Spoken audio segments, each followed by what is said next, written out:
bisa bertemu dengan saudara lagi sore hari ini. Nanti aja Bu Gembala. Istri saya ikut sebelahnya Bu Gembala itu. Kami datang dengan Pak Tony yang harus suami istri ke sini. Oh sudah minumnya dikasih itu ya. Wah ini kalau minum segini dapat sampai besok. Terima kasih. Ya. Anak-anak sudah ya tadi didoakan. Baik, kita siap belajar firman Tuhan. Ya. Oke, tunggu. Ayo yang lain duduk cepat. Dari tempat duduk. Saya nggak mau ada yang masih mau ada yang masih mau berdiri. Ayo, silakan duduk. Ya, ayo duduk dulu. Kenapa Bapak dua itu di belakang? Ayo Pak duduk.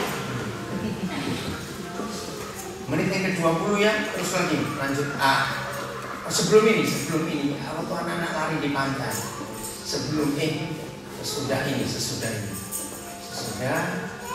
Coba mundur lagi dikit. Mengatur video yang kami mau tayangkan tentang pelayanan kami di Papua. Ya udah mulai situ nggak apa-apa. Ya. Ini menit ke-20 nggak? Belum. Oh belum. Oh ya udah. Oke saya tunggu dulu ya, maaf ya. Supaya pas nanti. Bukan 20. Bukan. Maju lagi. Oh kelewatan. Cuma 14 menit. Detik ke-20. Maju lagi.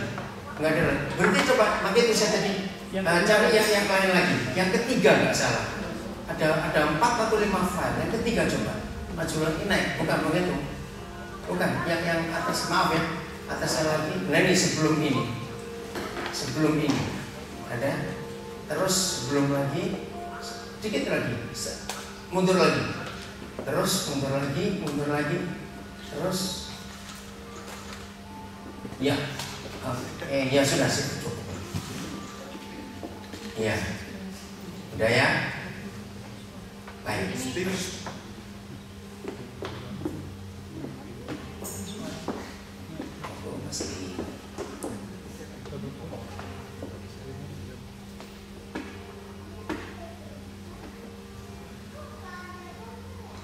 Oke, nanti ya. Setelah kita belajar firman Tuhan ini. Oh, bukan nanti. Nanti. Iya. Oh, siap. Oke. Udah, baik. Ayo kita buka dulu ayat ini. Yohanes pasal yang ke-17 ayat yang ketiga. Yohanes 17 ayat 3.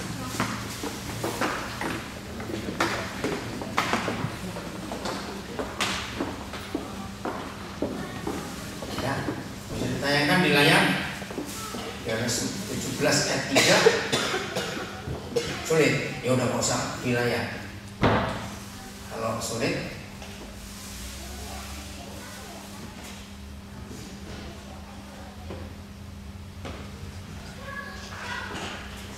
sorry masih kerjaan. Oke, ya. Kita kan belajar dari Yohanes 17 ayat 3. Inilah hidup yang kekal itu. Terus yang itu bahwa mereka, yaitu kita, mengenal Engkau Bapa di surga, satu-satunya Tuhan yang benar, dan mengenal Yesus Kristus yang telah Bapa utus. Saudara, selama ini konsep hidup yang kekal banyak disalah mengerti. Soal bicara soal waktu, ya, nanti itu lama, everlasting. Ternyata hidup yang kekal itu tidak berurusan dengan waktu.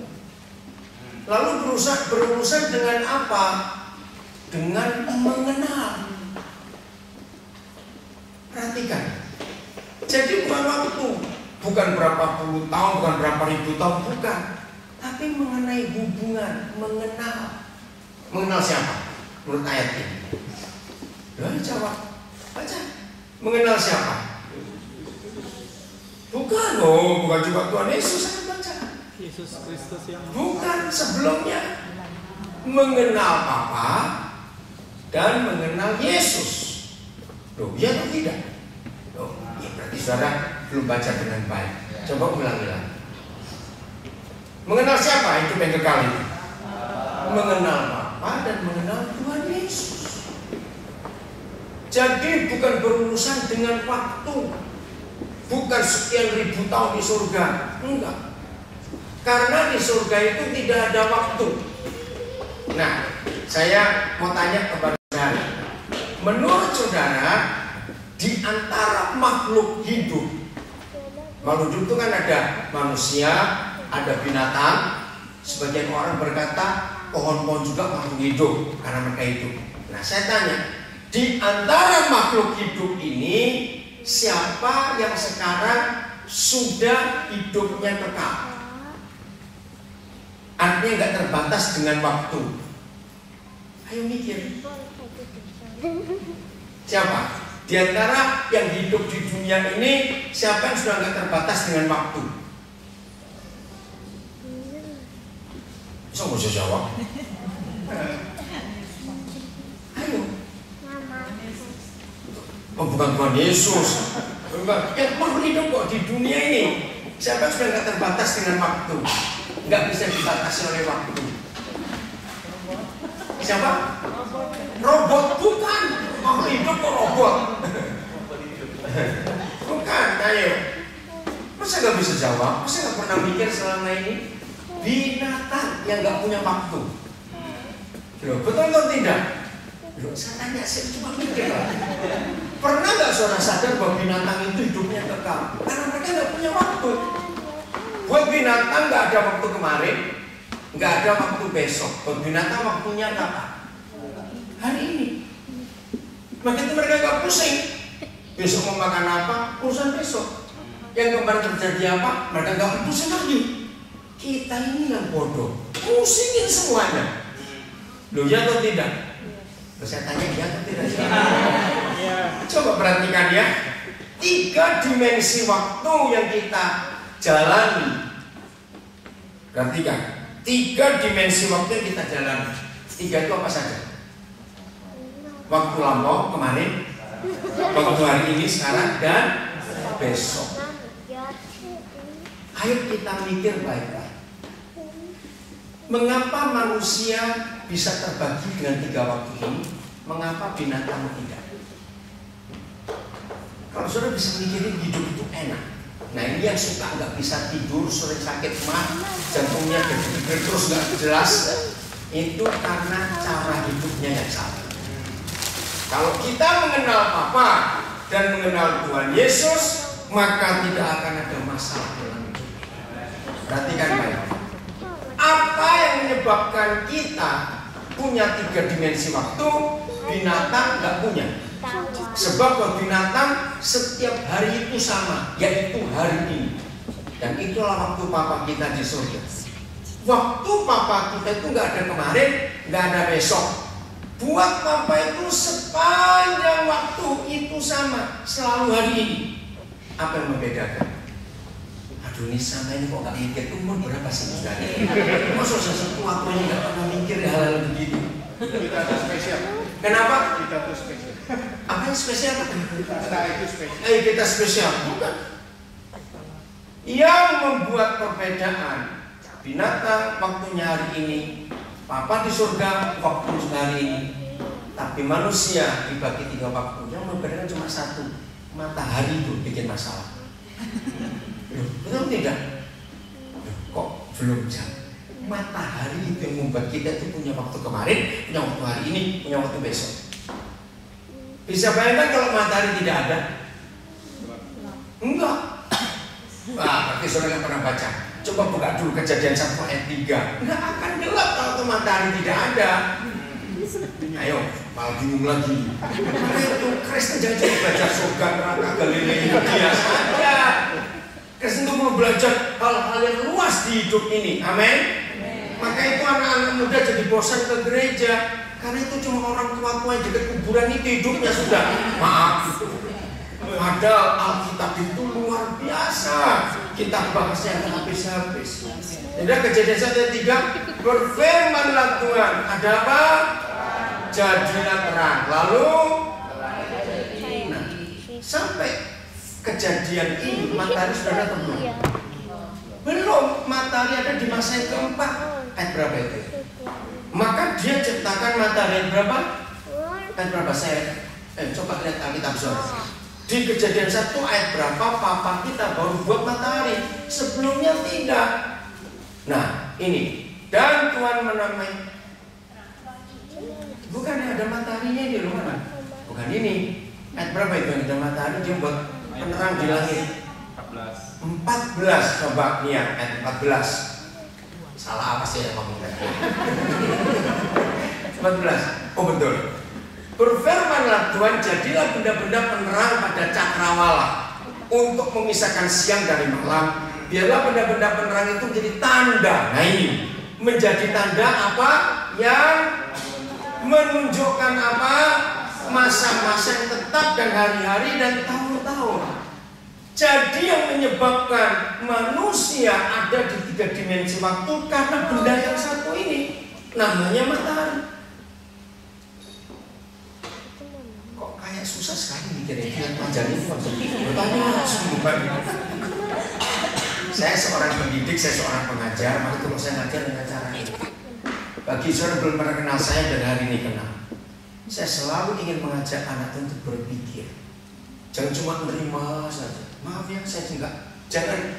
Saudara berkata saya mengagumi banyak abad Tuhan khotbah isinya kesaksian melulu. Bukan salah bersaksi itu, tapi semua pengalaman seseorang belum tentu terjadi untuk orang lain. Setuju saya ngomong ini? Akhirnya kalau kita cuma sering dengar kesaksian, orang bisa kecewa. Kok aku nggak ngalami seperti abad Tuhan itu? Seperti Tuhan pilih kasih dong. Nah saya ini mengajar, ayo kita bongkar firman Tuhan itu. Sehingga kalau saudara mendengar firman, nggak cuma terima-terima, nggak mikir. Temukan kebenaran-kebenaran yang tersembunyi di dalam firman itu. Nah sekarang saya ajak saudara. Setelah Papa ciptakan benda-benda penerang di cakrawala, sehingga terjadi pemisahan masa, hari, dan tahun. Ini sudah masa keberapa? Keempat kalau tidak salah. Padahal yang pertama tadi, yang Papa ciptakan apa? Yang pertama dia ciptakan terang. Jadi kalau tidak ada matahari, selama kita tinggal dengan Papa kita yang baik adalah terang itu, maka kita nggak akan tinggal dalam gelap. Enggak. Ini indah hidup seperti ini. Istri saya dari sini, saudara bisa tanya dia. Saya itu sejak mengerti kebenaran ini, saya mengenal Papa dan mengenal Tuhan Yesus. Sampai detik ini sudah sekian puluh tahun, saya itu nggak pernah merasa khawatir tentang apa saja. Amen. Sampai saya itu merasa saya ini orang atau bukan. Betul-betul saya itu nggak pernah khawatir tentang apa saja. Padahal masalah banyak yang kami hadapi. Kenapa? Karena saya hidup kekal dengan mengenal Papa dan mengenal Tuhan Yesus. Luar biasa. Ingat, besok dunia punya sejarah baru. Bukan cuma Indonesia. Jokowi dilantik jadi presiden. Loh itu dunia loh saudara. Bukan Indonesia. Ini yang membuktikan bahwa presiden terpilih yang ke-7 untuk Indonesia ini presidennya dunia. Bayangkan, besok yang akan datang 9 kepala negara, termasuk Tony Abbott, kepala negara Australia. Akan datang 13 wakil pemimpin atau menteri luar negeri. Amerika mengutus menteri luar negeri. Sudah dalam perjalanan, tadi saya mengikuti berita ini, akan diliput oleh 45 wartawan media asing dan jumlah wartawan 1.309 orang. Belum pernah sejak Indonesia merdeka pelantikan presiden seheboh ini. Kenapa? Nah ini Jokowi buat sejarah yang luar biasa. Saudara, kenapa secerita Jokowi? Ingat, besok cepat cari majalah Time. Ya, edisi minggu depan majalah Time muat apa? Siapa yang tahu? New Hope. Luar biasa. Dunia aja mikirin, ngikuti berita. Walaupun sudah jadi warga negara Australia, jangan lupa kulitnya, seorang orang Indonesia ingat itu. Awas besok gak ikut sukacita. Kenapa saya cerita? Kalau kita kenal seseorang, ya, dan kita tahu siapa orang itu, begitu kita kenal dia, muncul apa di hidup kita? Harapan. Betul tidak? Oke, saya beri contoh gini. Ini wajahnya masih wajah benar. Apa bedanya kita datang ke dokter yang sudah kita kenal lama dan dokter yang baru pertama kali kita kunjungi? Bedanya di mana? Dari sikap hati kita. Ayo, bagaimana kepada dokter kita sudah kenal lama, waktu kita masuk ke kamar prakteknya, dan dokter yang baru kita kenal sekali itu? Rasa nyaman, berani mempercayakan. Dokter kita belum kenal, kita mikir-mikir, baik ya dokter ini ya, kita mikir. Nah, mengapa saya bisa nggak punya kekhawatiran lagi? Karena saya kenal Papa di surga itu luar biasa. Saya kenal Tuhan Yesus itu luar biasa. Maka kalau saya balik, walaupun saudara sudah jadi Kristen, kalau ditanya kapan Bapak jadi Kristen, pokoknya Harbour Bridge belum dibangun. Wah, itu tahun 33 itu nggak perlu dibangun. Nah, berapa lamanya menjadi Kristen bukan jaminan orang itu kenal Papa dan kenal Yesus. Setuju saya ngomong ini? Bahkan saudara lihat banyak hamba-hamba Tuhan yang nggak kenal Tuhan juga. Saya tidak tahu saudara ngikuti berita nggak? Ini dalam kemarin dan hari ini di sosial media, Brian Houston dari Hillsong, ngototnya luar biasa. Gara-gara ada seorang hamba Tuhan terkenal di Amerika, terkenal, bukunya banyak, pengikutnya juga banyak. Hari Kamis yang lalu dia memberkati pernikahan wali kotanya yang perempuan tapi lesbian. Bayangkan, itu pendeta terkenal, nulis buku banyak, jumlahnya puluhan ribu. Ini lagi ribut sekarang. Nah, saya juga ikut, ada banyak yang tanya, kita nggak boleh menghakimi orang. Tapi saya jawab, berarti hamba Tuhan ini bukan hebat, ternyata nggak kenal siapa Papa, nggak kenal siapa Tuhan Yesus. Maka itu dia memberkati pernikahan lesbian, wali kotanya lagi. Ini ngeri sekali.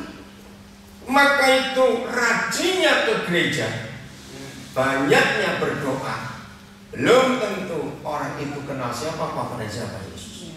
Setuju saya ngomong ini? Aktifnya dalam pelayanan pun tidak menjamin orang itu kenal atau tidak dengan Papa dan Tuhan Yesus. Maka itu setelah saya ngomong sampai sekian ini, ternyata hidup yang kekal bukan masalah waktu, bukan masalah baptisan, bukan masalah doa berapa jam sehari, bukan ngomong berapa tahun pelayanannya, tapi bicara kenal atau tidak. Dengan dua pribadi itu, Papa dan Tuhan Yesus. Saya beri pertanyaan lagi. Siapa bisa memberi definisi apa itu mengenal? Ayo, jangan cuma ngomong, oh ya kenal. Apa itu kata mengenal? Saya ingin tahu dari saudara, apa definisi mengenal? Ayo cepetan. Tahu kesenangannya. Tahu kesenangannya, betul sekali. Maka itu kalau suami istri sudah menikah 34 tahun, nggak saling kenal, nggak saling tahu kesenangannya, itu belum kenal berarti 34 tahun. Betul? Awas suami istri sudah kawin 34 tahun, nggak tahu ukuran sepatunya, nggak tahu ukuran bajunya, awas. Terus kalau juga seringkali kan kita bertamu ke rumah orang, ada aturannya lepas sandal, lepas sepatu. Nah, saya sering buat tes di situ untuk suami istri. Cepat cari mana sepatu atau sandal istrimu. Loh serius? Ternyata banyak nggak tahu saudara. Yang mana? Kenapa? Loh, dengar. Walaupun beli terus, kalau kenal tetap tahu. Ayo, mau alasan apa lagi? Mau alasan apa lagi? Kalau jemur pakaian pun, saya tahu pengen istri saya siapa yang mana, walaupun campur banyak orang. Saya tahu. Pak, maaf, pakai sampai jalan dalam istri saya pun saya tahu yang mana. Ini tadi waktu kami mau berangkat, Kami ambil jemuran di rumah Pastor Rudi, campur dua baju anaknya, bajunya ini. Saya tahu yang mana punya istri saya. Dia nggak perlu ngambil nih. Kaos kaki, ayo. Saling tahu nggak? Awas itu. Nah, oke, mengenal. Yang berikut, tahu kesukaannya. Terima kasih. Yang lain, apa definisi mengenal? Karakternya. Karakter, betul. Kalau kita mengenal dan tahu karakternya, maka pernikahan juga akan ada masalah. Kenapa seringkali bermasalah? Karena kita nggak tahu karakternya, sehingga kita sering jarak. Itu bahasa Indonesia jarak itu. Sengaja, kurang tepat. Inggrisnya aja dah. Coba jarak itu bahasa Inggrisnya apa? Bukan sengaja itu kurang kuat. Ya sengaja lah, tahu ya. Jadi kalau sudah tahu karakter suami ini begini, karakter istri begitu, ya jangan begini begitu. Kalau dia nggak mau begini, kita begini, dia marah. Maka itu pengenalan kita suami istri bukan ditentukan berapa tahun kita menikah, tapi sering jarak nggak, sering buat masalah nggak dengan masalah. Kalau sering berarti belum kenal. Apalagi baru dua, mengenal, tahu kesukaannya, mengenal, tahu karakternya. Yang ketiga, apa definisi mengenal? Kurang tepat semuanya. Itu bukan definisi, itu tanda-tanda yang dijawab. Saya tanya yang definisi mengenal itu apa? Intim. Intim itu kejadiannya. Tapi betul, kita nggak akan mengenal kalau kita nggak pernah intim. Betul? Maka itu misalnya ini ngomong jorok. Kalau suami istri lagi berdua, maaf ya, tahu bau kentut, jangan tanya yang kentut siapa. Lu pernah ngajar betul? Lu juga ayo jawab cepat. Dia jawab ya, aja kayak jawab. Nah, terus ada siapa di sini? Cuma aku dan kamu. Mau tanya kentut siapa? Kenapa? Makanya kok sudah nikah sekian lama, masa dibawa kentut jaga apa? Pasangannya ini. Maaf ini hal jorok, tapi ini penting. Setuju nggak saya ngomong ini? Coba jawab. Sudah. Kenapa? Udah sering dikentutin. Belum pernah pakai tanya lagi. Oke, yang cepat apa definisi mengenal? Apa itu? Komunikasi masih belum tepat, tapi boleh. Kalau nggak ada komunikasi mengenal, saya dengan suara satu saja. Intimasi hal Tuhan. Iya, tadi intimasi sudah hal Tuhan, betul. Tapi bukan itu definisi mengenal. Definisi mengenal itu bisa trust, saling mempercayai dan mempercayakan. Loh, betul tidak? Loh, saya tanya. Kenapa kepada dokter yang sudah sekian lama saudara kenal, ya secara psikologis saudara baca buku tentang psikologi, seorang pasien kalau datang ke dokter yang sudah dikenal, belum diberi obat, baru didiagnosa, maka dia sudah sembuh hampir 70%. Itu psikis, tahu ya? Itu psikologinya. Karena berani percaya kepada dokter ini dan gak takut untuk dokter ini salah memberi obat. Betul atau tidak? Nah, maka itu saya tadi berkata, saya gak pernah khawatir lagi sekarang setelah saya mengenal siapa Bapa dan siapa Tuhan Yesus. Sungguh, karena saya bisa mempercayakan hidup saya kepada Dia dan saya bisa mempercayai Dia.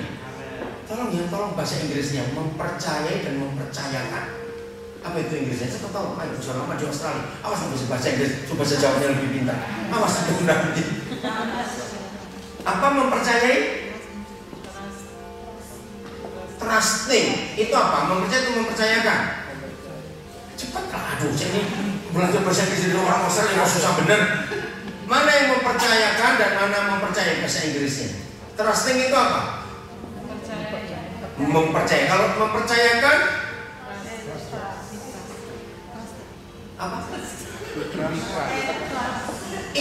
Trust. Mempercayakan kata kerja. Makanya ya bahasa Inggrisnya Trusting. So trust mempercayai. Mempercayai. Kalau trusting mempercayakan. Jujur.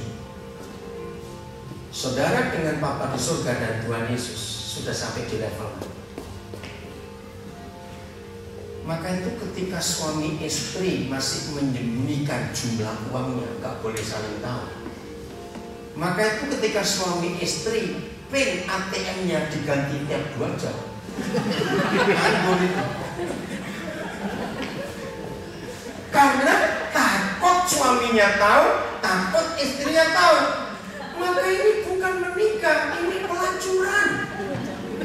Betul nggak? Karena tidak trust dan trusting tadi.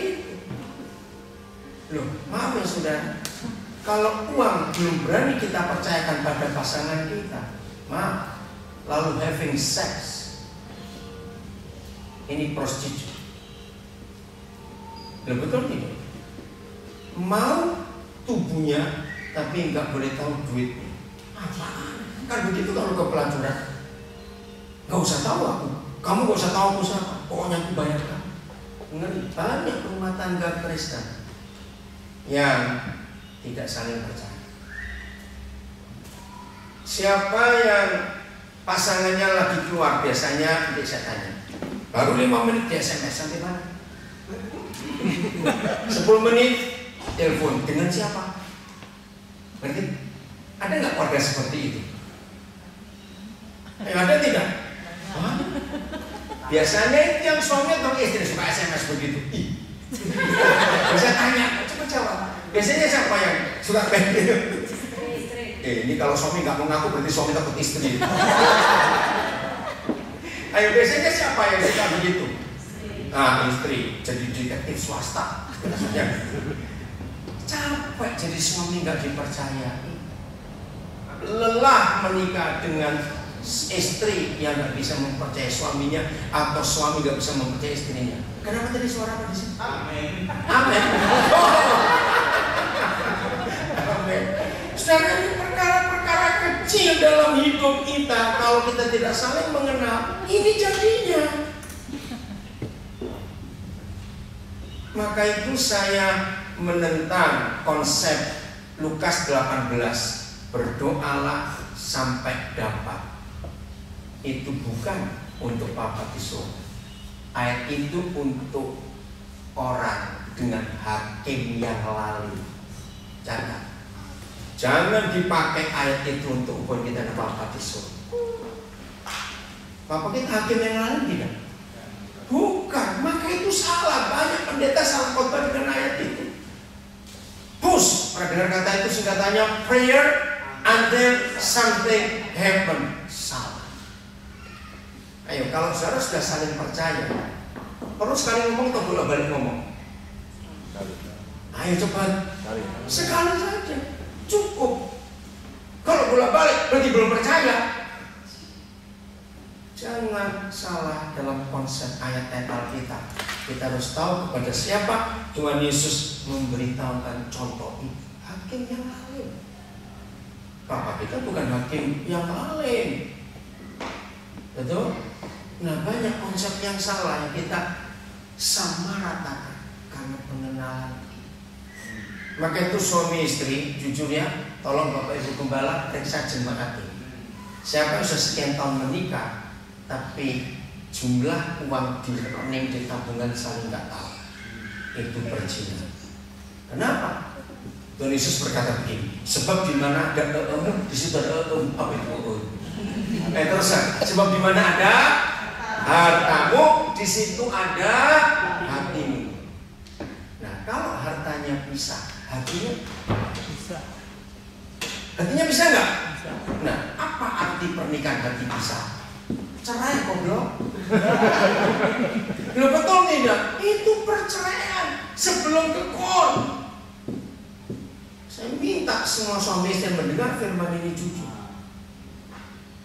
Tidak harus punya one account, enggak. Boleh punya tabungan yang berbeda di bank mana saja terserah, tapi jumlah harus saling tahu. Oh, tidak terpisah. Jadi kalau saya konseling pranikah, orang tua akan saya libatkan. Kenapa? Salah satu pertanyaannya adalah, nanti kalau anak menikah, ibu bapak sebagai papa mama akan beri sesuatu enggak? Oh iya. Nah, saya tanya begini, itu nanti untuk dia atau untuk mereka? Itu saya tanya. Ketika saya dapat jawaban hanya untuk anak kami, sebab besan kami ini agak miskin, misal begitu, langsung tutup poin aja. Saya akan sampaikan kepada anak. Saya sudah tanya papa mamamu, mereka akan beri kamu sesuatu, tapi hanya untuk kamu, bukan untuk kalian. Jadi saran saya, terima, karena itu pemberian, tapi titipkan kembali. Kalau tidak, ayo. Kalau saudara orang tua tahu besannya agak miskin, kalau itu dititipkan ke anak saudara, suka dititip ini nggak? Masuk itu nggak? Kurang berapa? Kan mana? Iya atau tidak? Cepat. Harta itu jahat. Susah ngomong. Harta itu jahat atau tidak? Uang itu jahat. Uang itu setan. Tuhan Yesus berkata. Oke, itu hati-hati. Nah, jadi kalau saya konseling dan orang tua pesan begini, Pak Pendeta tolong dalam pernikahan anak kami nanti pisah harta. Saya langsung batalkan pernikahan itu. Dan saya marahi orang tua. Kalian jahat, kaget mereka. Jahatnya di mana? Apa motivasi orang tua ingin pisah harta waktu anaknya menikah? Cepat. Cerai. Nah, kalau cerai, kan bajingan dua orang ini belum menikah, disiapkan perceraiannya. Ngapain dikawinkan anakmu kalau begitu? Setuju gak saya ngomong ini? Hati-hati. Lu betul tidak perkataan saya ini? Cepat jawab. Jahat orang tua pun. Harta itu sumber malapetaka. Maka itu awas orang-orang tua yang menikahkan anaknya. Jangan suruh mereka pisah harta. Berarti saudara harus menyuruh mereka cerai sebelum menikah. Ini kebodohan yang paling bodoh. Renungkan. Mengapa harta sering ribut? Karena belum mengenal. Betul tidak? Belum mengenal. Saudara tidak akan mempercayakan harta benda saudara kepada orang saudara tidak kenal. Belum betul tidak? Nggak mungkin. Hidup saya nggak pernah takut saya percayakan kepada Papa di surga karena saya kenal dia betul. Kalau Papa nyuruh saya buat apa saja, walaupun nggak masuk akal saya akan tetap kerjakan. Karena saya tahu kalau dia nyuruh saya itu nggak pernah salah. Enggak. Maka itu kalau saudara sering takut melakukan kehendak Tuhan, jawabannya cuma satu, saudara belum kenal. Berani mempercayai dan mempercayakan, itulah definisi mengenal. Catat itu baik. Berani mempercayai dan mempercayakan. Hidup seperti itu tenang. Mau lanjut atau pulang? Makin gak enak loh, ini makin jauh, makin berat ini nanti. Ayo lanjut atau pulang? Sebelum berdosa. Karena kalau saudara tahu lebih banyak gak melakukan dosa, lebih baik gak tahu supaya gak dosa. Ayo mau pilih yang mana ini? Ayo saya nanggung ini. Misalnya sudah makan, sendok masuk mulut, belum dipingat, ditarik lagi. Aduh, mana gak makan seperti itu? Lanjut ya. Hati-hati. Jadi Papa ingin kita mengenal dia lebih daripada apapun juga di dunia. Saya beri pertanyaan berikut. Siapa bisa menjawab? Dalam hidup ini hanya ada satu cara, bukan dua, bukan 4, bukan 10, satu saja untuk bisa mengenal. Itu apa? Ayo, bagaimana bisa mengenal? Bergaul. Betul. Hanya ada satu, bergaul. Mengenal itu gak bisa dengan mempelajari orang itu, gak bisa. Oke, sekarang kita lihat Kejadian 5 ayat 22. Kejadian 5 22. Mengenal itu cuma satu cara, bergaul ya. Dan Henoh hidup bagaimana? Bergaul. Bukan berdoa, bukan puasa, bukan menyembah, bukan beragama. Tidak. Henoh hidup bergaul dengan Tuhan selama berapa minggu? Loh, minggu kok. Kali-kali 52 gitu loh, maksudnya itu sendiri. Tanya kok. Ayo, berapa minggu itu? Ya kan kita kebagiannya tiap minggu. Jadi saya menghitung mingguan. Kalau 300 tahun, berapa minggu kali 3 kali 52? 18.000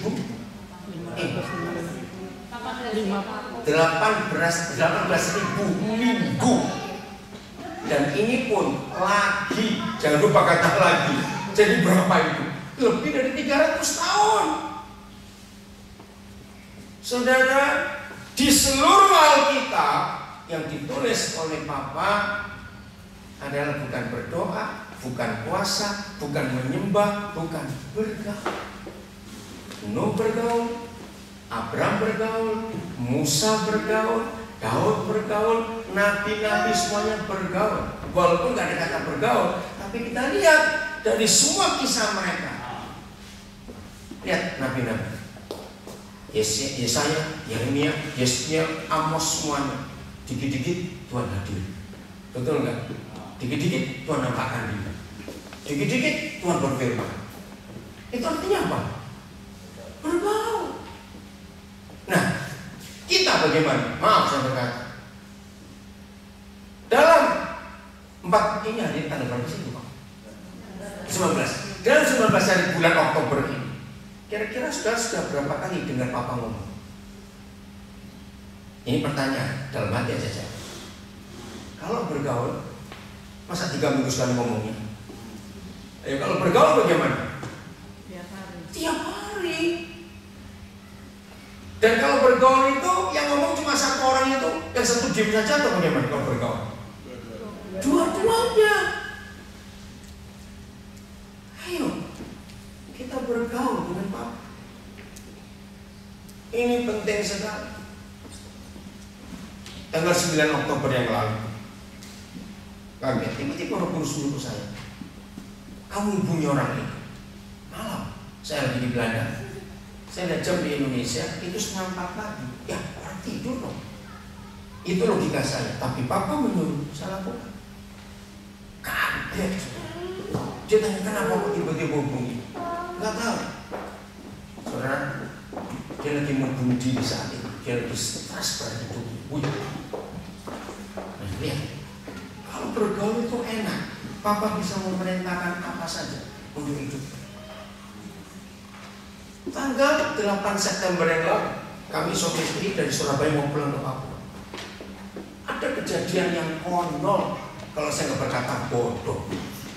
Begitu kami turun dari mobil yang dipinjami teman kami, sopir yang bawa, saudara bayangkan, semua barang kami mau kami bawa pulang ke Nabiri ketinggalan. Kok bisa? Kan itu kan konyol sekali. Langsung saya telepon yang punya rumah itu subuh jam 5 pagi. Aduh maaf. Loh kenapa? Barang kami tinggalan. Nah yang punya rumah juga berkata gini, ya ampun, saya tadi waktu keluar ngantar kalian itu lihat barangku itu ada di situ. Waktu kalian berangkat saya masuk, saya lihat juga. Kenapa saya nggak mikir kok ketinggalan? Bisa dibuat bodoh semuanya. Ternyata ada maksudnya.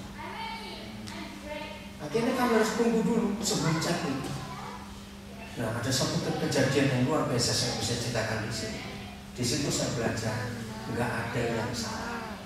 Kalau kita bergaul dengan Papa kita, nggak ada yang salah. Masa orang segitu banyak, anak-anak kamu juga ikut ngantar pagi itu keluar rumah, kok nggak ada yang lihat satu pun. Jadi barang itu bukan di dalam rumah, sudah di pintu garasi, mobil itu keluar. Sampai yang punya rumah pun ngelihat, tapi kok bisa nggak sadar itu barang kami, padahal dia tahu katanya. Akhirnya dia harus balik. Ada sesuatu yang terjadi luar biasa. Kalau kita mengenal Papa dan mengenal Yesus, tidak ada masalah dalam hidup ini. Oh enggak, amin sih susah. Amin. Betul enggak? Masalah pun bisa jadi baik. Semuanya bisa jadi baik. Luar biasa. Saya kembali pada Jokowi. Saya nggak tahu ada yang nggak ngikuti nggak. Kalau saya lihat saya pasti sudah ngikuti semua. Walaupun ada suara jadi warga negara Australia. Lihat, belum pernah ada presiden baik di Indonesia ataupun di mana saja yang dibencinya kayak Jokowi. Betul nggak? Terus diganggu. Bayangkan besok sudah mau pelantikan. Tadi saya masih baca ada kelompok yang minta batal pelantikan ini. Aneh. Tapi sudah lihat orang. Yang orang berkata, ya karena Jokowi dukunnya kuat, saya nggak peduli. Oh, dia itu punya punya begini, jinnya banyak, saya nggak peduli. Lihat, kita nggak tahu dia agama apa, walaupun dia berkata Islam, urusan dia. Tapi yang penting kita pelajari, orang ini bisa tenang seperti ini. Betul tidak? Kira-kira kalau saudara mau jadi presiden terus diganggu ya dari waktu kampanye, diteror apa itu, betul nggak? Kira-kira kalau saudara stres nggak? Ayo stres nggak? Mundur nggak jadi presiden kira-kira? Pasti dong. Ngeri sekali. Nah, ini yang saya mau tunggu. Siapa di balik dia? Saya belum tahu. Berarti orang ini punya sesuatu yang jadi sanggaran dalam hidupnya. Boleh nggak saya berkata begitu? Nah, berarti Jokowi percaya pada itu. Saya nggak tahu apa. Karena apa? Mengenal seseorang akan nampak dari cara hidup orang. Betul? Mengenal seseorang. Ya, kita tahu. Saya nggak sebut namanya. Orang situ masih di Sydney ada pengusaha Indonesia yang paling hebat. Kalau saya nyebut nama Bokar, pernah dengar nama itu? Siapa dulu dia sebelum turun? Premier. Nah, orang Indonesia dekat dengan Bokar. Dalam beberapa event saya perhatikan, event kecil, event besar, kalau orang Indonesia mengadakan, Bokar kasih datang. Bahkan setelah Bokar turun, nggak jadi premier lagi, tetap diundang. Saya ikuti berita-berita ini. Kenapa? Karena orang ini kenal sekali. Maka itu nggak pernah takut. Luar biasa. Maka itu ayo mulai hari ini kita tanya kepada Papa di surga. Kita sudah kenal dia. Mengenal bukan lewat soal kita. Mengenal Papa bukan karena banyak berdoa sekian jam, enggak. Maka itu jangan tanya gini. Kamu doa berapa jam sehari? 4 jam. Kalah, aku 5 jam. Terus yang satu bilang, oh kalah aku 7 jam. Bukan itu. Dengan ritual keagamaan kita tidak akan mengenal apa. Karena mengenal apa cuma apa tadi? Bergaul. Itu yang Tuhan mau dalam hidup kita. Oke, Keluaran 33 ayat 17. Sedekat itu Papa dengan Musa dan Musa dengan Papa. Ya, kita akan belajar Musa kenal. Terus Papa jawab, berfirmanlah Yahweh kepada Musa. Perhatikan baik-baik. Juga hal yang telah kau katakan ini Musa akan kulakukan. Saya beri pertanyaan saudara dengan ayat ini. Berarti siapa yang menuruti siapa? Berarti pertanyaannya, ayo baca lagi.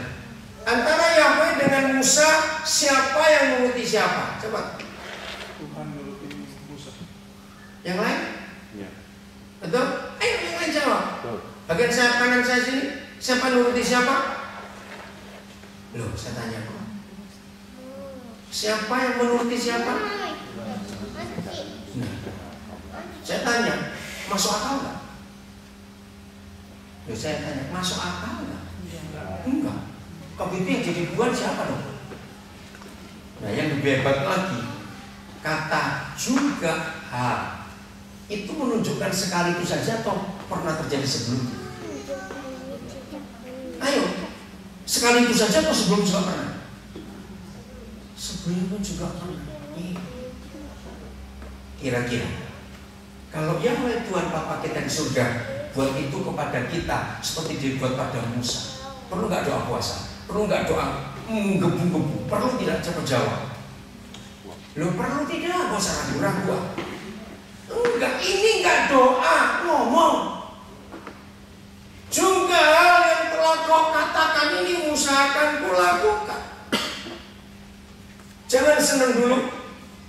Lihat dua kondisinya ada di ayat ini. Satu, mengapa Papa nuruti Musa? Bukan Musa nuruti Tuhan. Karena, satu baca karena apa? Ayo. Karena Musa telah mendapat, kata telah itu penting, mendapat favor, kasih karunia di hadapan Tuhan. Saudara, dalam bahasa Indonesia sulit menerjemahkan kata favor, betul nggak? Benar atau tidak? Favor, apa yang paling gampang kita mengerti favor dalam bahasa Indonesia? Kemurahan, orang tepat. Anugerah itu bahasa rohani, betul. Tapi favor bukan itu. Beginilah, kita ini penjahat, jelas kan? Tapi dikasih hadiah sekian juta dolar Australia, pasti ada yang protes. Kenapa kok gak aku? Bilang begitu protes. Kenapa kok dia? Ya karena dia dapat favor dari orang itu. Loh kan aku lebih baik dari orang itu.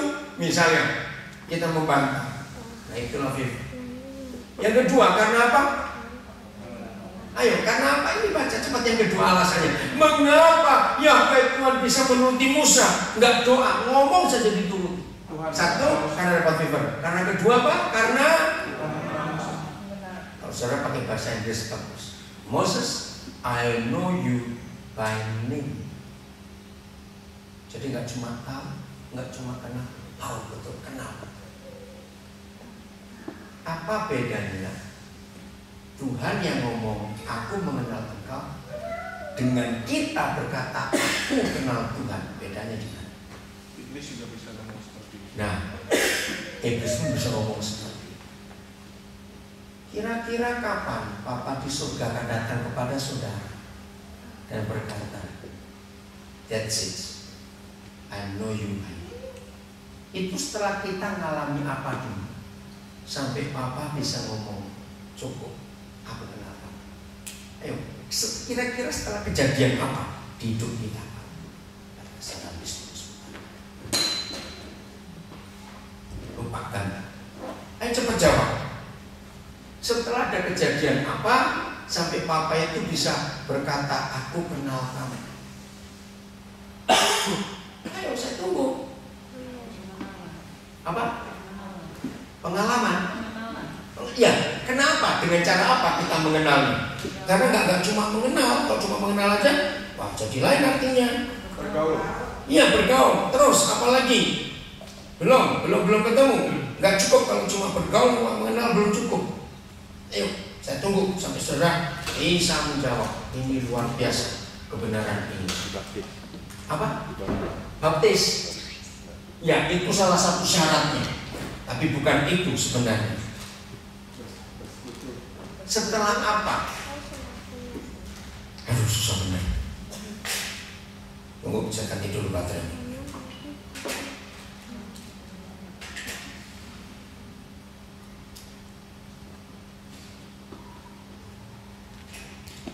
Apa ya?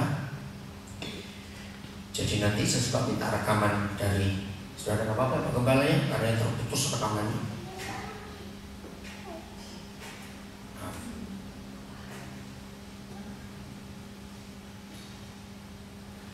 Tunggu masih loading, maaf.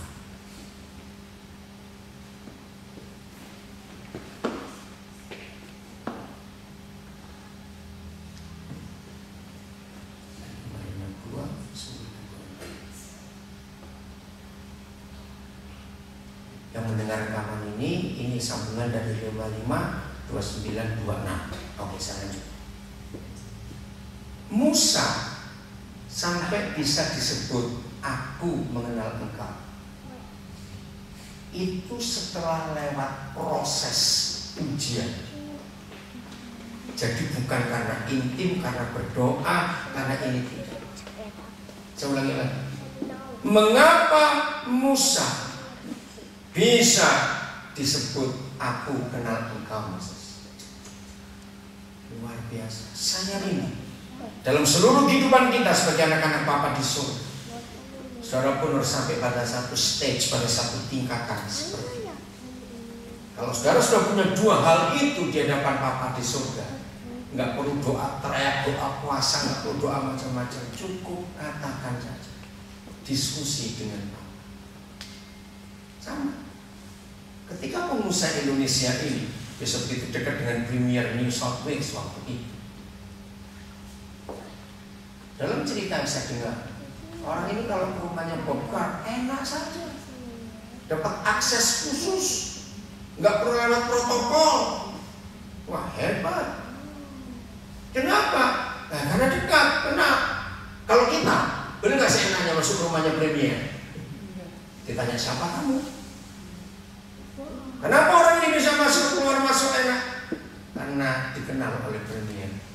dia masuk, aku kenal dia. Maka security nggak berani membantu. Ngerti nggak contoh ini? Nah, itu lewat apa? Bagaimana Golkar sebagai Premier New South Wales bisa mempercayai orang Indonesia? Berarti sudah lewat apa? Proses. Kira-kira kapan Musa ada proses yang hebat? Ada banyak kali. Karena waktu saya bisa menerangkannya. Nanti baca prosesnya Musa. Keluaran 33. Ya, saya mundur lagi. Ayat yang ke-9. Keluaran 33 ayat yang ke-9. Perhatikan. Apabila Musa masuk ke dalam kemah itu, ya ini tempat Musa membangun kemah jumpa dengan Yahweh Tuhan. Turunlah tiang awan dan berhenti di pintu kemah itu. Saya stop. Satu-satunya tanda supaya Israel tahu kapan Yahweh itu hadir atau tidak, maka ada awan yang turun di atas kemah atau tenda yang dibangun Musa. Begitu Musa masuk, Papa baru datang, baru. Pertanyaan saya, siapa yang menunggu siapa? Berarti pertanyaan saya, cepat jawab, siapa menunggu siapa?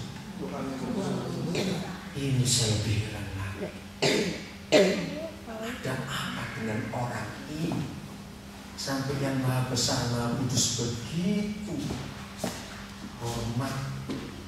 Jadi kalau Papa lihat Musa belum masuk, dia nggak turun.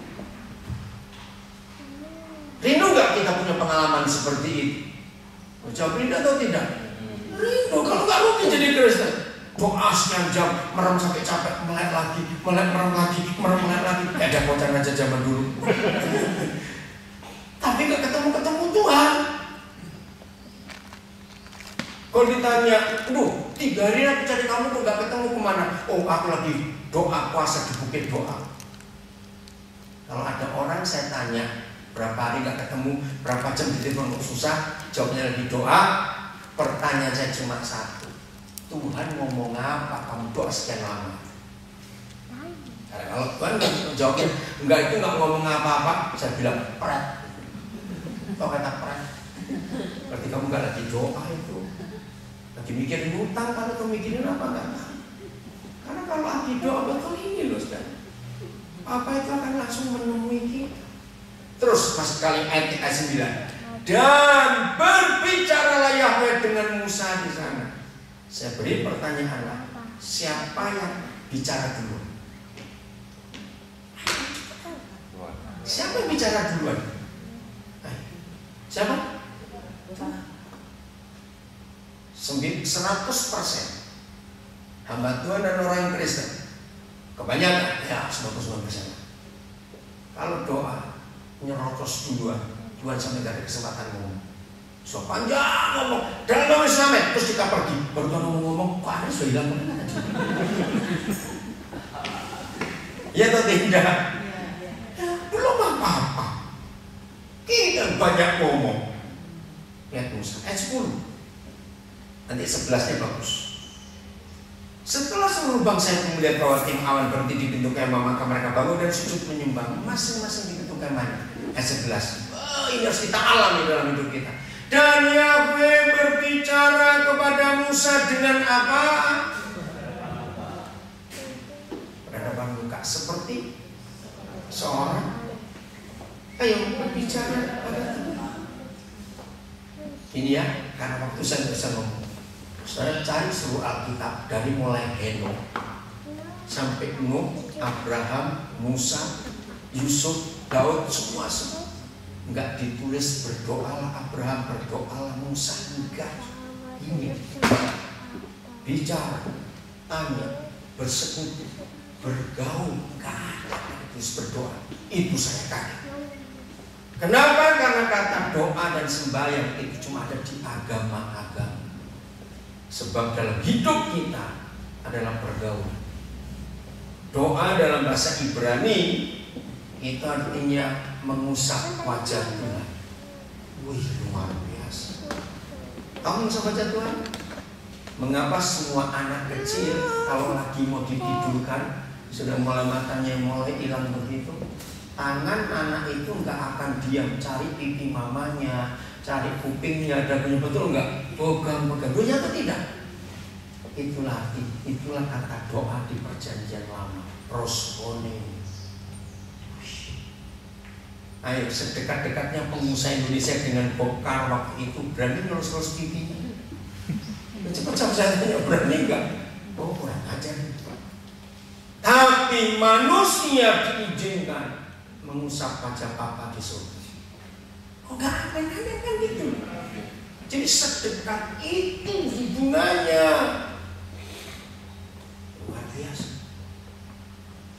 Dan yang berbicara kepada Musa dengan berhadapan muka seperti seorang berbicara kepada teman. Akrab. Siapa yang mengakrabkan diri?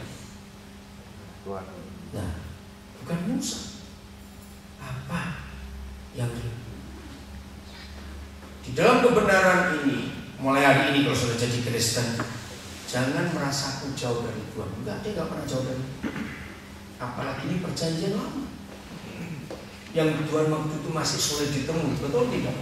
Sulit sekali kalau ditemui di perjanjian lama, tapi toh bisa begitu dekat, luar biasa. Kejadian 6, ya saya mundur lagi. Kejadian 6 tentang ayat 8. Saudara ya, kejadian 6, lepasin aja nggak apa-apa, lepasin. Oke. Kejadian 6 ayat 8. Untuk keluaran. Kejadian. Itu keluaran. Kejadian 6 ayat 8. Tetapi Nuh mendapat apa? Kasih Tuhan, favor. Dia dapatnya. Ada banyak orang di zaman itu, kan nggak cuma Nuh saja, tapi kenapa Nuh? Jadi kalau saudara baca itu Nuh begitu dekatnya dengan Papa, kok dia nggak ditulis Nuh berdoa, tapi akrab, bicara. Karena itu pergaulan. Ya, jadi kita harus tahu mulai hari ini merubah konsep kita berhubungan dengan Papa Yesus. Lagi saya bukan berapa jamnya, bukan berapa lamanya doa puasa, bukan, tapi kedekatan. Kenapa dia minta apa dia? Minta apa? Minta apa? Minta apa? Mama mau dengar firman dulu ya? Kamu banyak. Thank you, good boy. Oke ya? Biar mama dengar ya. Sekarang 2 Samuel 5. 2 Samuel pasal 5 ayat 17. 2 Samuel 5 ayat 17. Ketika didengar orang Filistin bahwa Daud telah diurapi menjadi raja atas Israel, maka majulah semua orang Filistin untuk menangkap Daud. Baru diurapi jadi raja. Pemerintahnya belum established, betul nggak? Baru. Tiba-tiba persoalan datang, musuh menyerang. Maka majulah berapa orang? Semua orang Filistin untuk menangkap Daud. Ketika Daud mendengar hal itu, lalu ia pergi ke kubu pertahanan. Nah, kubu pertahanan itu sama dengan kemah yang dibangun Musa yang tadi kita baca. Bukan tempat rapat. Harusnya seorang kepala negara, kalau negara sedang bahaya, rapat nggak? Rapat ya, panggil semua penasihat, panggil semua menteri, ayo kita buat apa? Tapi Daud tidak, nggak rapat, tapi mencari Papa. Kubu pertahanan itu tempat dia berjumpa dengan Tuhan. Ayat 18. Musuh sudah nyerah. Ayat 18. Ketika orang Filistin itu datang dan mau mencari lembah Refaim, sudah dekat. Lanjut, apa yang dibuat oleh Raja Daud? Ya, bertanyalah Daud kepada Papa. Nah, di dalam bahasa agama Daud sedang apa? Kalau saya tanya, dalam hidup agama ini Daud sedang apa? Berdoa. Tapi nggak ditulis berdoa, bertanya. Apa bedanya bertanya dan berdoa? Mana lebih akrab? Mana lebih akrab? Bertanya, mana lebih dekat? Bertanya, mana lebih kenal? Bertanya. Jadi doa itu jauh jarak. Maka itu saking jauhnya ada yang pakai corong supaya tuannya dengar. Iya. Ini enggak bertanya. Tanyanya konyol. Tahu kata konyol? Silly. Sudah jelas musuh maju, menyerang.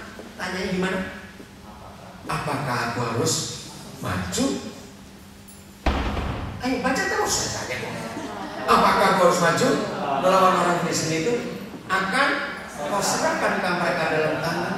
Loh, itu pertanyaan silly betul.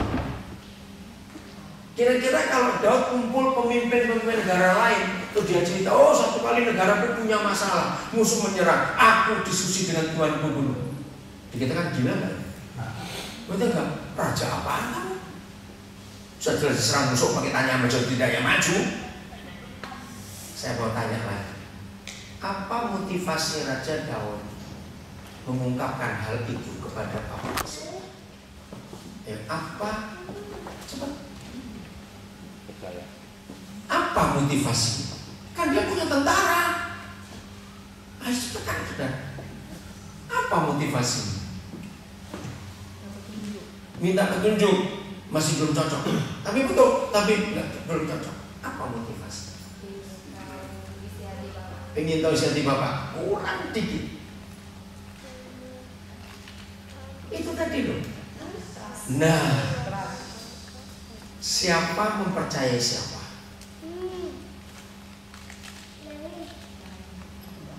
Dua-dua. Karena Daud lebih mempercayai Tuhan daripada penasihat dan menteri-menterinya. Dan Tuhan pun percaya Daud. Luar biasa diskusinya dua pribadi. Setelah bertanya, Papa ngapain? Baca, Papa ngapain? Nah, ini perjanjian lama yang harusnya Tuhan masih sulit ditemui. Tapi itu ada dialog. Tahu kata dialog? Sudah ada diskusi tanya jawab yang indah. Maaf kalau saya mengatakan kalimat berikut, saya bukan menekan, menuduh, membaca berat, tidak. Tapi begini, kalau saudara mengaku Kristen dan belum pernah doa diskusi seperti ini, maaf, berarti orang itu belum kenal siapa Papa. Dan Papa pun belum kenal orang itu. Jadi kalau kita doa terus dengar. Kita ngomong, Papa jawab. Papa tanya, kita jawab. Jangan cuma satu arah saja. Namanya monolog, bukan dialog. Maaf, saya lagi selalu berkata, saya tidak memberi saudara beban untuk pulang dari kebaktian ini. Terus kok Kristen kok begini ya? Terus doa sekian lama kok gak dengar suara Tuhan ya? Terus sampai kuping kamu tarik-tarik kok Tuhan kok ngomongnya? Awas kalau begitu. Tuhan gak ngomong lewat kuping audible gitu. Waktu kita diam, perasaan ini muncul sesuatu. Terus kita ungkapkan sesuatu, apa jawab? Ini diskusinya luar biasa.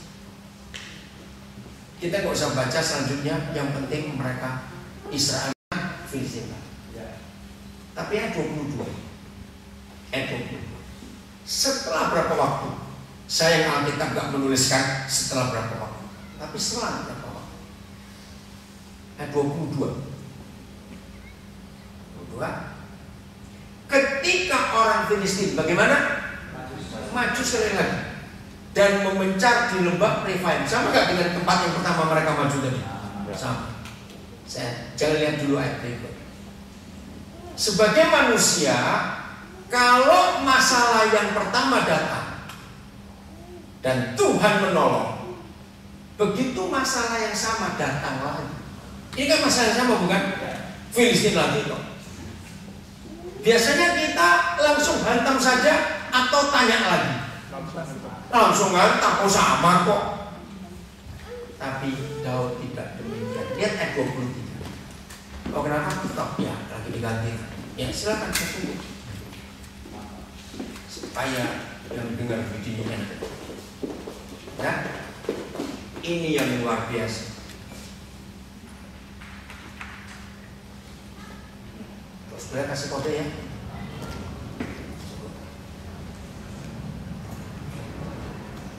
Masalah yang sama datang lagi. Logika manusia nggak usah diskusi lagi, sama kok masalahnya. Tapi lihat sikap Daud. Maka bertanyalah Daud kepada Bapa. Tanya. Pertanyaannya sama, nggak ditulis. Aku maju atau tidak, Bapak? Papa jawab, maju. Janganlah maju, tapi buatlah gerakan lingkaran. Ada strategi. Kira-kira kalau kita jadi musuhnya, bingung nggak? Perang kok dari belakang, kayak main petak umpet. Kira-kira nggak?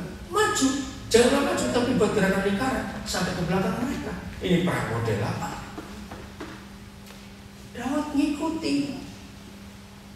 Sekali lagi, dia mempercayai Tuhan daripada mempercayai tentara dan penasihat kerajaan atau menteri-menteri. Kenapa dalam Mazmur ditulis jangan mengandalkan uang, jangan mengandalkan kereta dan kuda? Masih ingat Daud pernah bermasuk seperti itu. Jangan andalkan kekuatan kita atau pengalaman. Ini mengapa logika kita nggak usah tanya lagi, toh musuhnya sama, karena kita mengandalkan pengalaman. Dan itu sama. Dalam proses mengenal bergaul, saudara, sangat indah kalau kita selalu diskusi. Yang punya sahabat, apa yang kita rasakan pada sahabat kita yang selalu apa-apa berunding, tiba-tiba suatu hari dia buat apa-apa tanpa memberitahu kita, kita rasakan. Kalau bersahabat, kecewa, bisa timbul rasa aku dikhianati. Nah, seperti itu kita dengan Bapa di surga. Dalam hal apa saja, usahakan kita dekat. Amin. Kita dekat, apa-apa diskusi, tanya. Oh, ada banyak peristiwa dalam Alkitab. Bagaimana saudara kita hidup bergaul dengan Tuhan itu luar biasa. Maka itu jadi Kristen jangan cuma sekedar beragama Kristen. Karena orang beragama belum tentu bertuhan. Kita lihat Indonesia, semuanya beragama, tapi jahat, korupsi dan macam-macam. Orang beragama semua itu, termasuk yang Kristen. Maka itu orang beragama belum tentu bertuhan. Tapi bertuhan adalah mengenal. Nah, kalau kita sudah mengenal Bapa dan mengenal Yesus, itulah hidup yang kekal. Jadi hidup yang kekal itu adalah hidup dengan Bapa. Dan hidup yang kekal itu hidupnya dia sendiri. Sekarang, apa yang terjadi dengan hidup manusia kalau kita menggunakan hidupnya Tuhan? Nanti pertanyaannya, apa yang terjadi dengan kita manusia kalau dalam hidup kita menggunakan hidupnya Tuhan? Ayo coba jawab. Luar biasa. Contoh, ini iseng saja, nggak akan terjadi. Kalau ada ikan ketemu kita ketemu ikan, terus saling berunding, bisa nggak hidup kita tukar? Ikan minta kita di air, dia mau di darat. Ngerti nggak pertanyaan? Iseng ini. Kalau bisa tukar, jadi kita pakai hidupnya siapa? Ikan pakai hidupnya siapa? Ngerti nggak pertanyaan? Ngerti? Nah, kira-kira jadi apa kalau kita pakai hidupnya ikan? Wah, bisa snorkeling, bisa diving, nggak pakai alat. Mahal alat diving itu sekarang. Iya atau tidak? Kita bisa main di bawah air tanpa alat, karena kita tukar hidupnya ikan. Wah, terus ikannya shopping. Dia naik macam-macam karena dia tukar hidup kita ikannya itu. Ngerti ilustrasi ini? Nah, jadi hidup yang kekal itu hidupnya siapa? Hidupnya siapa hidup yang kekal itu? Hidupnya Bapa di surga. Itu yang kita pakai kalau kita mengenal Dia. Hebat. Maka itu mulai hari ini, tanyakan Kristen kita sampai di posisi yang ya, sampai di level yang mana? Wah, betapa luar biasanya kalau kita pakai hidupnya Bapa di surga. Gak akan ada masalah yang berat untuk kita hadapi. Amin. Cara berpikir pun cara berpikirnya siapa yang kita pakai? Tuhan. Cara kita merasa, cara kita mendengar, cara kita apa saja, hidupnya siapa yang kita pakai? Hidupnya Tuhan.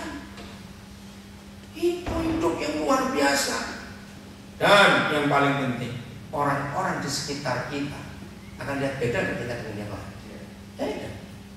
Maaf, Kristen dan hamba Tuhan yang belum sampai pada level mengenal Bapa dan mengenal Yesus, Kristennya itu kalau di gereja saja.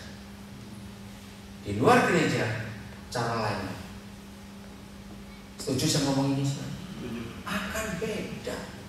Beda sekali. Maka itu ketika banyak orang Kristen, banyak hamba Tuhan bergaul di luar gereja, nggak ada bedanya dengan mereka yang di luar sana. Karena belum mengenal Bapa dan Yesus, dengan kata lain belum memakai hidupnya Tuhan.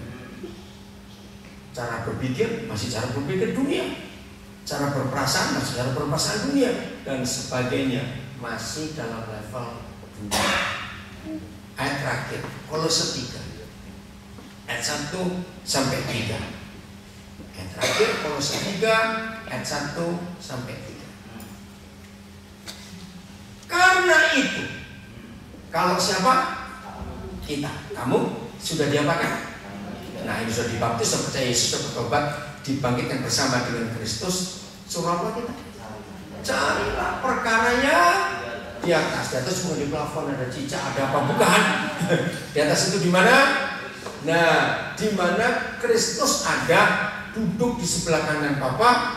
Pikirkanlah perkara yang di atas, bukan yang di bumi. Sebab kamu telah mati dan hidupmu tersembunyi bersama dengan Kristus di dalam Tuhan. Maaf, banyak hamba Tuhan, banyak orang Kristen berpikir Kristen waktu di kebaktian, tapi di luar kebaktian kembali ke pikiran dunia. Kalau kita sudah mati dan dibangkitkan bersama Kristus, hidup cara hidup berbeda. Nah, perbedaan yang paling jelas melihat uang. Ya, ini yang paling bisa dilihat. Maaf saya tersinggung, tapi kalau tersinggung itu bertobat gitu. Kalau saudara sudah dibangkitkan bersama Kristus, pasti nggak pernah pelit dan nggak takut dengan kekurangan duit. Itu pasti. Karena Tuhan Yesus berkata di Matius 6:24, ya, catat aja ayatnya supaya bagian multimedia itu nanti. Matius 6:24 jelas. Kamu tidak boleh punya dua tuan di hidupmu. Masih ingat siapa tuan dua itu? Uang dan Yesus. Berarti saingan Yesus bukan setan, tapi uang. Nggak bisa. Kalau sendiri salah satu. Kita perlu uang untuk hidup. Jangan lagi yang hidup mati aja nggak ada yang gratis. Coba lihat, mati paling murah di Australia berapa ribu? Paling murah dah. Berapa? Masa yang paling murah lah 4.000, 5.000 bisa. Bayangkan, sudah 50 juta lebih kok di Indonesia. Jadi hidup ini kita nggak bisa bohong, kita perlu uang. Tapi saya mau berkata, jangan uang jadi segala-galanya buat. Artinya, jangan suka ribut karena uang. Yang kedua, jangan khawatir kalau nggak ada uang. Juga jangan sombong kalau ada uang. Betul? Udah, uang itu rendah. Uang itu remehkan. Enggak, amin. Gimana cara merendahkan uang? Loh, masa nggak tahu? Berarti mencinta uang semua gitu aja nggak bisa jawab. Gimana cara merendahkan uang? Ya inilah bagaimana cara kita merendahkan orang lain. Bagaimana kita to look down someone? Bagaimana kita cara merendahkan orang lain? Sepelekan. Iya, sepelekan, remehkan. Uang itu segitu, remehkan. Jangan disayang-sayang. Hilang pun nggak apa-apa. Lu kalau 3.000 nggak apa-apa, bisa cari lagi. Ngapain pusing? Nah, ayo. Bro, nggak berani amin. Saudara, maaf ya saya cuma cerita. Ya, mungkin di ruangan ini cuma Pak Tony Lora dengan istri yang paling tahu. Saya ini dengan uang, saya itu sangat meremehkan. Saya itu nggak pernah takut kalau saya dicuri, saya nggak takut kehilangan uang, nggak pernah takut. Saya punya 8 ATM, bukan sombong ini ya. Dan 8 ATM itu PIN saya sama semua tentang tanggal lahir saya. Dan yang tahu PIN ATM saya itu ratusan orang. Dan saya sering titip ATM saya ke orang-orang kalau saya kasih sempat, tolong kamu ambilkan, tolong kamu cek, saya terus begini. Kok nggak percaya? Wajahnya ini kok. Sungguh. Jadi 8 ATM itu PIN-nya sama semua, saya nggak pernah ganti. Nah, hanya ada satu alasan. Saya berani menyerahkan PIN ATM saya dan PIN-nya kepada orang lain. Satu alasan, karena sering nggak ada isinya. Loh, serius. Kalau ada isinya, nggak akan diserahkan ke orang lain. Betul? Jadi saya itu nggak pernah sayang uang, saya remehkan dia bisa-bisa. Maka itu saya hidupnya tenang. Orang kalau kehilangan $1.000 itu rasa atau tidak? Saya ingat. Suatu kali ada orang datang kepada saya, minta maaf sambil ketakutan, dan dia bawa amplop. Aduh, saya salah. Berapa bulan yang lalu saya ambil uangmu $1.000. Hah? Di mana? Saya nggak tahu. Di tasmu. Oh iya. Terus dia sebutkan di suatu acara. Oh iya, saya ingat. Tapi saya nggak tahu uang itu hilang. Setelah sekian bulan baru dibalikkan. Terus saya bilang, kalau kamu nggak balikkan, saya pun nggak tahu. Tapi kejar Tuhan untuk saya kembalikan. Dari situ saya baru tahu uang itu hilang. Bukan saya orang sombong, bukan saya sok, tidak. Saya memang nggak pernah. Saya berterima kasih jawaban tadi. Apa arti nggak sayang meremehkan? Ya rendahkan saja. Ayo jujur. Sudah kasih sampai taraf itu. Ini cara berpikir. Kok nggak berani makan? Lu serius? Cara saya kan nggak bahwa kita nggak pernah punya hak milik apa-apa. Saya tanya kok, ya atau tidak? Betul? Yakin? Ya sudah, kalau yakin ngapain takut kehilangan apa-apa? Enggak pernah punya apa. Semua orang itu miskin waktu lahir. Kok tahu? Nah, karena tahu aja. Walaupun bapaknya punya pabrik tekstil, masa anak lahir langsung pakai celana? Oh, udah mungkin dong. Maka itu nggak usah pusing dengan uang. Pulang dari sini ada perubahan yang luar biasa. Ya, jangan takut kehilangan, jangan takut kekurangan, karena Yesus kalah. Nah, itu artinya jangan punya dua tuan dalam hidup. Ya, jangan pernah takut. Dua, jadi pikiran kita harus berubah. Duanya yang mana? Sebab kamu, jadi bingung. Lo kan saya baca semua. Oh iya ini. Pikirkanlah perkara yang di atas, bukan yang di bumi. Terus saya 3. Nah ini yang saya paling suka. Sebab kita telah apa? Yang betul. Nah yang terjadi, saudara itu sedang setengah mati. Apa bedanya bagian setengah mati? Coba jawab. Apa bedanya mati dan setengah mati? Setengah mati itu stroke, bukan? Asal betul lah. Jangan bilang begitu, apa sih? Bukan. Yo mas, enggak bisa jawab, saya ngomong banyak. Mati enggak itu? Mati enggak itu bukan. Mungkin ya gini. Kalau setengah mati itu masih doyan duit. Wah, susah bener jawabnya. Betul tidak? Kalau sudah mati, lupa ya. Betul tidak? Ayo, kalau gitu di gereja banyak orang mati terus nggak mati. Maaf ya, jangan tersinggung saya ngomong ini. Tapi ini fakta, betul tidak? Orang mati kasih duit, ngerti? Duh, saya tanya. Kalau ada orang sudah dipeti mati, dikasih duit dia melek, berarti belum mati dia begitu. Maka itu jangan sibuk dengan duit, karena apa? Nggak ada gunanya. Sebab kamu telah mati.